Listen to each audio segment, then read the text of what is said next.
you want access to this podcast earlier than any other viewer, consider becoming a channel member. All tiers get access to this podcast earlier than people who are not channel members, and it does help out this channel a lot. So if you do want to get all of the news updates, discussions, and market information for Flesh and Blood before anybody else, please make sure to become a channel member today. This podcast is also sponsored by Fyendal's Collection. Fyendal's Collection is a collection database website dedicated to showing you the market analytics of all things Flesh and Blood. Looking to track an entire master set? Fyendal's Collection has you covered. It's as easy as creating a collection in their collection tab and choosing which set you'd like to see in all of its glory. There's even an option to only add one of each equipment and cold foil, which really excites my set collecting heart. As a free user, you can upload your collection here to have a great look into what you have accomplished so far in Flesh and Blood. But if you wanted to track your collection in the secondary market, becoming a subscriber really ramps up that analytics portion of Fyendal's Collection. For a measly $3 a month, you get to see the gain and loss each of your collections receive, so you can accurately determine the worth of your cardboard, as far as dollars are concerned. Subscribers also get access to the Market Trends and EV Tracking tabs, too. Market Trends is a great way for you to see what's hot in the Flesh and Blood market, and may even give you some insight into what you should pick up for your own collection. The EV Tracker tool is another great example of the data that Fyendal's Collection can provide. Tired of wondering if you're going to get hosed if you buy a booster box or even a case? Well, the EV Tracker is constantly updated to show what your estimated value is on each Flesh and Blood sealed product, which is a great thing for sealed collectors or even people who are just looking to get into the single selling business. Again, all of these tools and more are available to you for just $3 a month. But how about a free month's trial of the site before you settle in? By going to the subscription section and choosing a promo code, you can enter my affiliate code ASHTCG, all capitalized and all one word, and you will get a month of Fyendal's Collection subscription service for free. So if you've been looking for a new card collecting database for your master set collections, or even just some small little collections of your favorite pieces of Flesh and Blood, look no further than Fyendal's Collection. Don't forget to use the promo code ASHTCG when subscribing to receive a free month of service. Thank you so much to Fyendal's Collection for sponsoring this channel, and let's get back to the video. Welcome on in, my Ashwings. Such a pleasure to see you here today for none other than episode 14 of the Common Language Podcast. It is episode 14, right? Well, now I have to go check. It is episode 14. Thank goodness. Anyway, thank you all for being here. It's great that we continue to make some fun content here on the channel.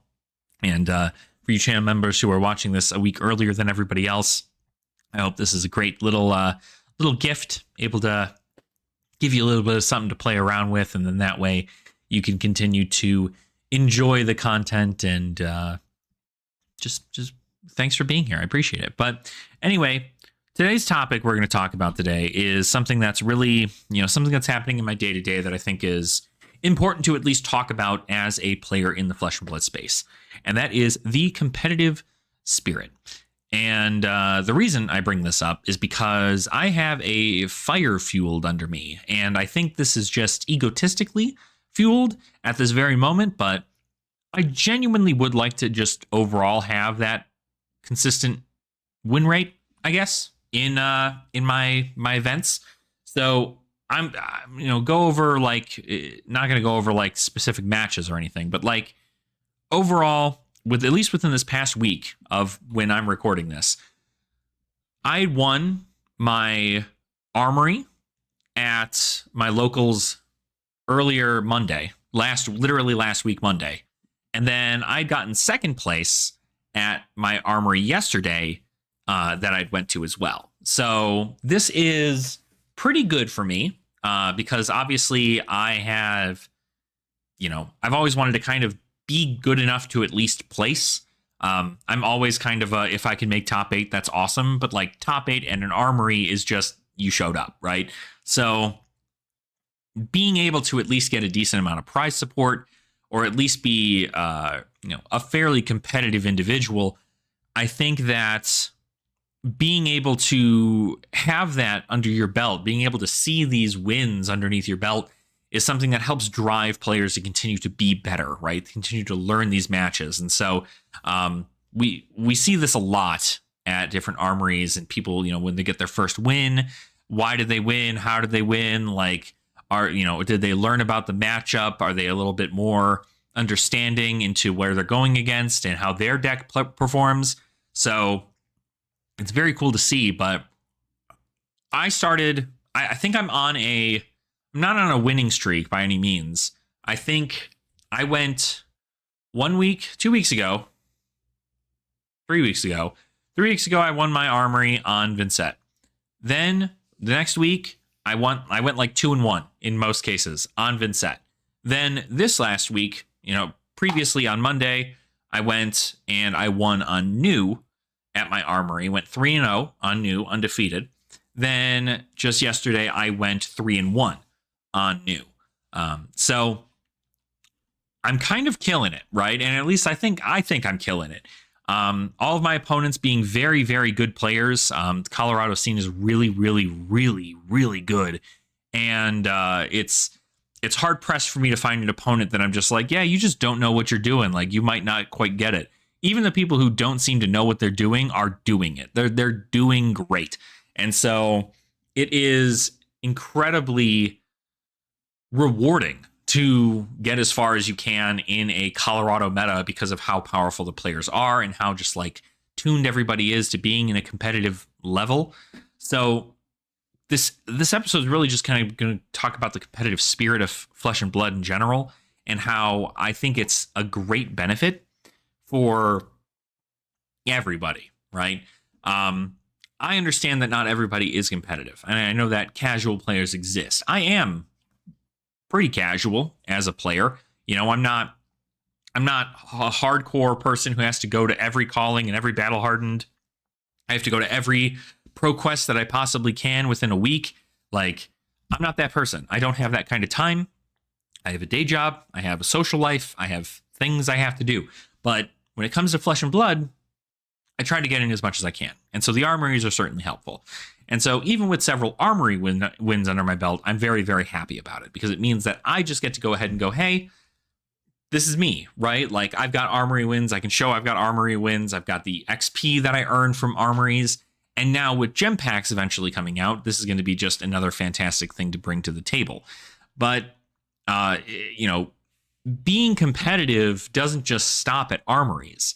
At some point, you want to do a little bit more. You want to go to your pro quest, or you want to go to a calling or a battle hardened. And that's kind of like one of my things, is that if you can at least get top 4 in your, or at least, I guess I should say, if you can get a positive win rate at your local armory, then you're already at a step where you could probably get into a pro quest or a battle hardened or something of the sort and really do well.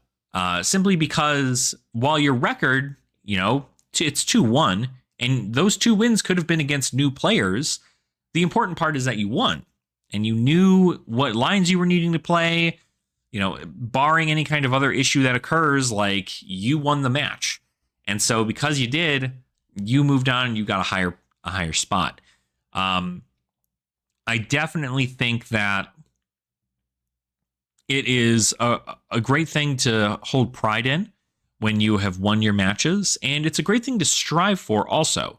While everybody is not a competitive player, and I know that casual players exist in Flesh and Blood, nearly every facet of Flesh and Blood is competitive outside of maybe UPF. Clash, competitive in its own right. It's easy for me to teach people how to play in Clash, but it's not an official format, and it is not, it is still competitive in nature, right? The overall theme of Flesh and Blood is still, you are going against somebody else and you are trying to win. Therefore, it is competitive. And so that's kind of one of these things with the game, is it's always going to have that competitive spirit. Now, starting at a low level, if you're a brand new player, this is where I always suggest, starting with something like Commoner, or even playing in Limited, or, if you're playing in Sealed or you're playing in Drafts. Those are great ways to, one, get cards and just get familiar with certain heroes. But especially in Commoner, where all the decks cost like $20, you can just slam a deck together with a whole bunch of bulk that your locals give you, and you can go play at a local Commoner armory that happens. And if you can't find one, then you can at least take that deck and slightly upgrade it, add a little bit more cards to it, and you can even bring it to your local armory of Classic Constructed if you really wanted to, or Blitz if you wanted to do that. So the options are there, and it gives you an idea of where to start. And then as you continue to get more competitive in the game and you want to try out a more competitive scene, that's where Classic Constructed is sitting, right? It's the premier competitive format for Flesh and Blood. And I do truly believe that it is going to continue to be that way for a very, very long time.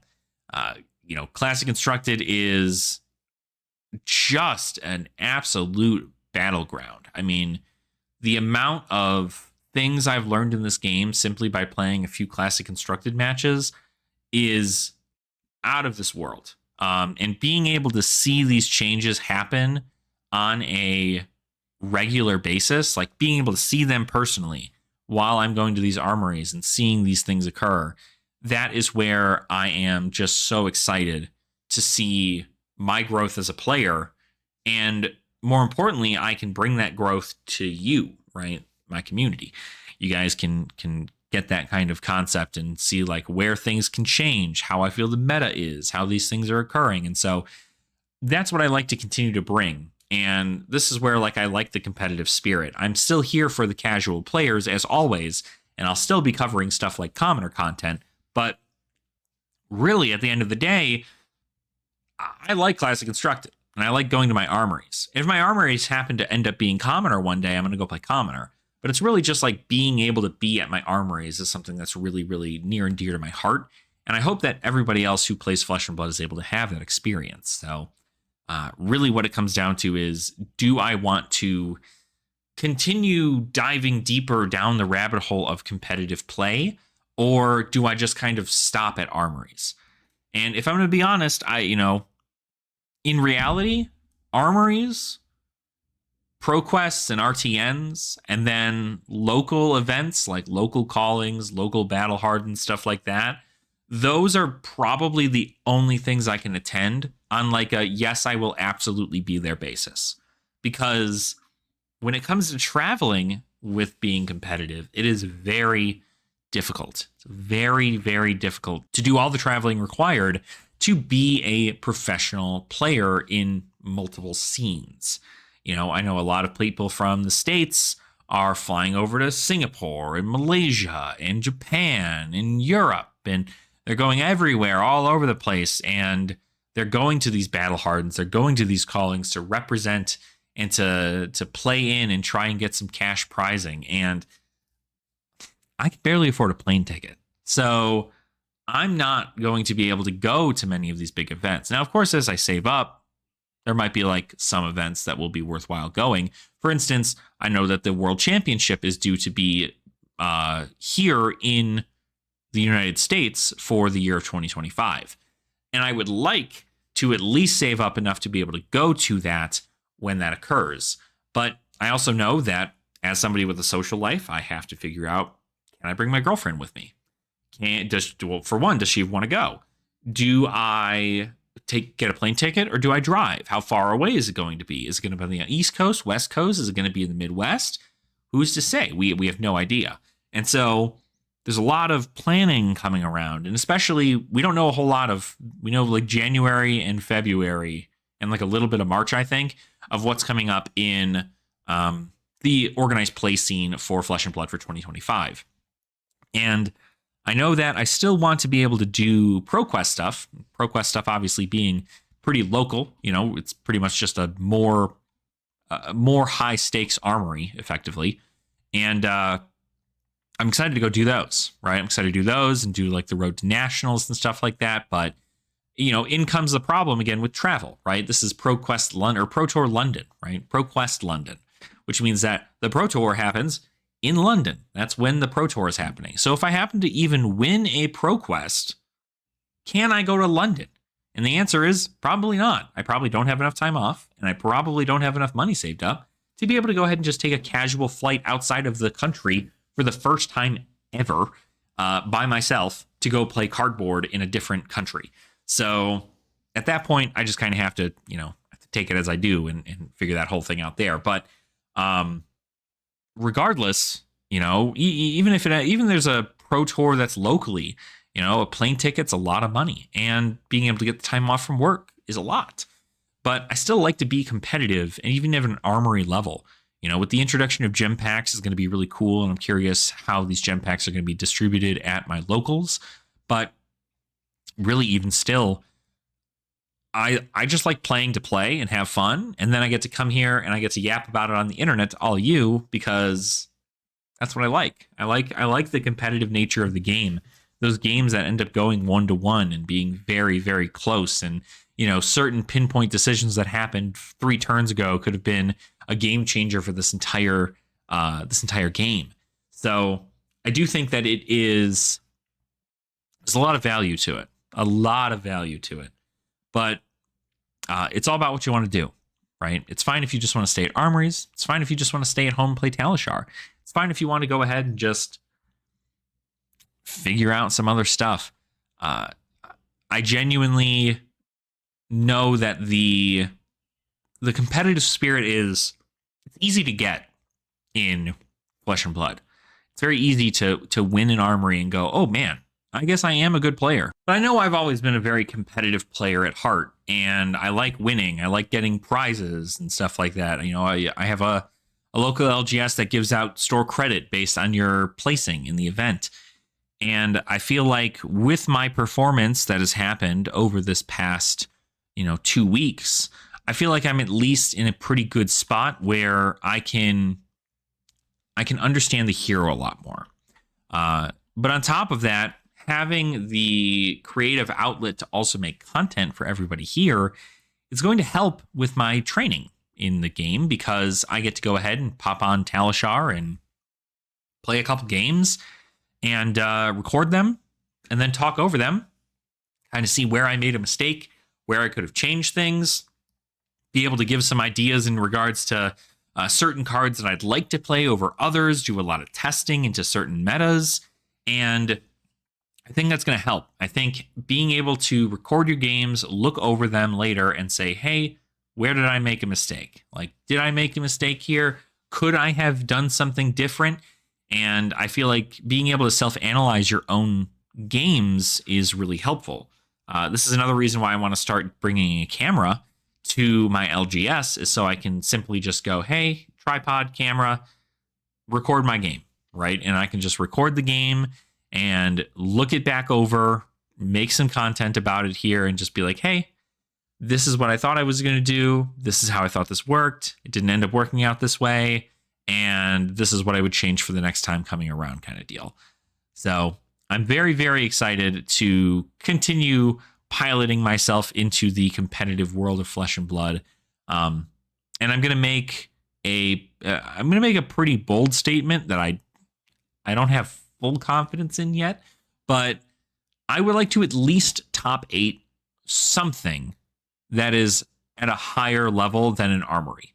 So a ProQuest, a Road to Nationals, a Battle Hardened, or a Calling. I would like to top 8 one of those in 2025. That is my goal. That is what I want to go ahead and set for myself. And you know what? For the sake of it, I hope that all of you also want to set a goal for yourself in regards to this. Whether it be, you want to finish a collection, you want to go ahead and finish, you want to win an armory, you want to at least get second place in an armory, you want to go undefeated in 10 armories in the matter of a week, so that you can feel like you're pretty good on it. It's all about setting those goals and getting them confirmed, right? And so I think that's what I'm planning to do with my gameplay is we'll at least start doing it maybe once a week. We'll just release a gameplay video where I just chat a little bit about a game that I play, and then about what changes I want to make, and then kind of see from there. So hopefully you guys are excited about that. Hopefully this was a nice talking point here as far as the competitive spirit. I know it's not a very long podcast per se. I feel like I don't know how to make these things super long. They tend to just go on for as long as I have points to talk about, and then they just end. So kind of a shorter episode today, but to give you some update in the channel, again, we're going to look to do some more competitive stuff there. I'd like to have a competitive commoner video and a competitive commoner video and a competitive CC video out at least once a week. And then I'd also like to go ahead and make sure that we have an episode of the common language out. And then also, any news updates we'd like to see. I'd like to go ahead and do something there too. So hopefully this was a good chat. Also something else that I believe I said in one of my previous videos, but something I'm going to start doing to kind of help assess that and go over my thought processes is I'm going to do a recap of my armories every Monday, of my Monday and my Sunday armory through the week, and just kind of go over them and talk about what I would have changed, how I would have done things different, what things I'm looking to try. And we're going to make that channel member only as content. So if that is something that you did want to go ahead and start seeing, you can become a channel member. And we're going to talk a little bit more about our thought processes into what changes we make into our decks, how we felt certain cards worked over others, and really kind of, collude to get the best list we possibly can in the current format. And as decks continue to change, as the Hunted's due to come out here pretty soon, we're going to see some new spoilers and things happening pretty quickly. So I'm very excited about that. And overall, I'm just, it's a great time to be. 2024 was a killer year for Flesh and Blood.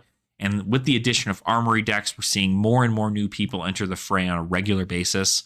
So if you had an Armory deck, if you just built an Armory deck, or you just bought an Armory deck more specifically, and you're building it up, you're trying to become better and better at the game, I suggest just stick with that one deck that you enjoy, build it up, start getting cards for it, and then when you're ready to branch out to other things, you can. But sticking with one class or even one hero is going to be so incredibly beneficial for you in the long run. And as long as you know what the other heroes do, you're in a pretty good spot. So I'm super excited where the future of, everything is set to be. And I hope that you guys enjoyed today's episode of the Common Language Podcast. As always, go ahead and like the video. Subscribe to the channel as well if you have not already. And if you enjoyed my yapping all freaking day today, then you can go ahead and become a channel member. Channel members do get access to the Common Language earlier than everybody else does. So you get to yap with me a whole week earlier. But feel free to leave a comment down below and let me know what you feel about your competitive spirit. What's something that drives you to play Flesh and Blood, better, I guess, right? What drives you to become a better player in Flesh and Blood? Is it the prizes? Is it the recognition? Is it just a self-fulfilled goal that you want to achieve? Feel free to let me know in the comments down below. I'd love to hear from you. So thank you all so much for watching today's very short episode of the Common Language Podcast. And I will see all of you beautiful Ashwings in the next episode.